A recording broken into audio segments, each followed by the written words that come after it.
Les Américains et les fantoches ont envoyé des équipes de sabotage, instruits, équipés par les Américains, etc. Et nous les avons pris. Peut-être vous avez entendu parler, n'est-ce pas, des procès. Oui. Et vous en avez pris souvent, à diverses reprises? Assez souvent. Est-ce que vous avez peur que les Américains portent la guerre au Nord-Vietnam? Nous n'avons jamais peur. N'est-ce pas? Comme les Français aussi, on dit que la peur n'existe pas. Est-ce que vous pensez, Monsieur le Président, qu'il y a une solution militaire à la guerre du Sud-Vietnam? Non. Parce que vous savez que le peuple vietnam, c'est un. Et le pays du Vietnam, c'est un. Les Américains ont fait une guerre d'agression, comme qui dit, c'est une guerre non déclarée. Et, comme vous savez aussi, vous avez pu lire dans la presse, n'est-ce pas, bien mondiale, que plus la guerre prolonge, plus les Américains et leurs valets, n'est-ce pas, comment dire ça,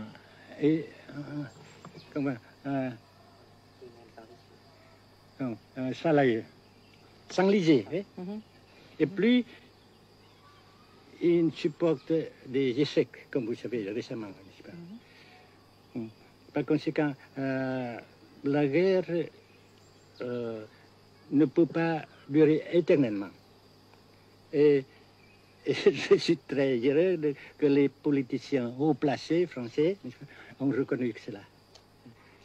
Vous pensez que le général de Gaulle pourrait en quelque sorte, à un certain moment, arbitrer le conflit? Arbitrer, qu'est-ce que vous comprenez par le mot arbitraire? Nous ne sommes pas des équipes de football. Mais au-delà des accords de Genève, si je ne me trompe, une idée du général de Gaulle est la neutralisation de tout le sud-est asiatique. Est-ce que c'est une idée qui vous semble intéressante?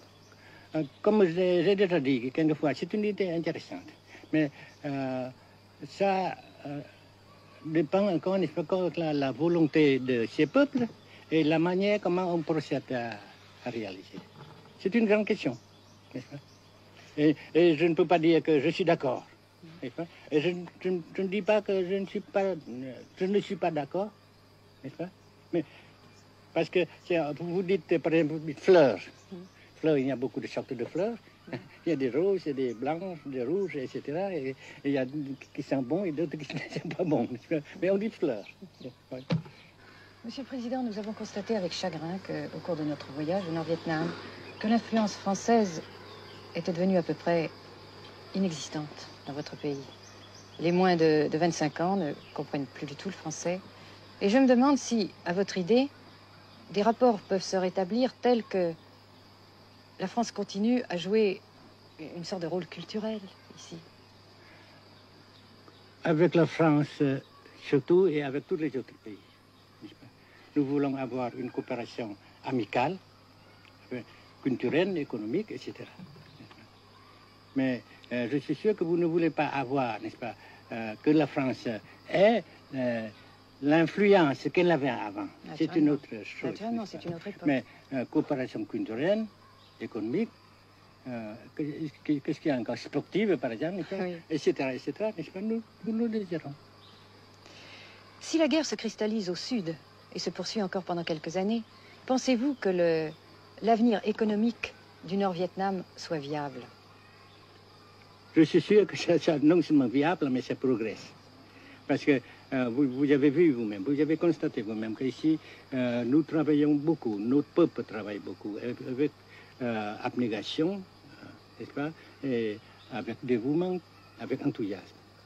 Et d'un côté, nous travaillons pour, comment dirais-je, pour principalement, n'est-ce pas, de nos propres forces, de nos propres... Et aussi, nous avons, n'est-ce pas, l'aide fraternelle des pays socialistes, n'est-ce pas. Alors, nous, jusqu'ici et après cela, n'est-ce pas, nous avons déjà réalisé des progrès. Pas très grand comme nous voulons, mais nous avons réalisé des progrès. Et dans l'avenir, nous progressons de même. Mais vous mentionnez là l'aide des pays socialistes. Est-ce que cette aide ne s'est pas trouvée légèrement compromise à la suite du conflit idéologique entre la Russie et la Chine? Non, parce que ces questions, n'est-ce pas, différences idéologiques entre nos différents partis frères, c'est nos affaires intérieures. Ça passera. Et l'unité, ça se fera. Mais l'aide fraternelle continue et continuera. Et c'est très précieux pour nous. Bien sûr. Mais certains ont l'impression chez nous, Monsieur le Président, que le Nord-Vietnam se trouve actuellement assez isolé, asphyxié même, et que politiquement, il pourra difficilement éviter de devenir une sorte de satellite de la Chine. Qu'est-ce qu'on peut répondre à cela? Jamais.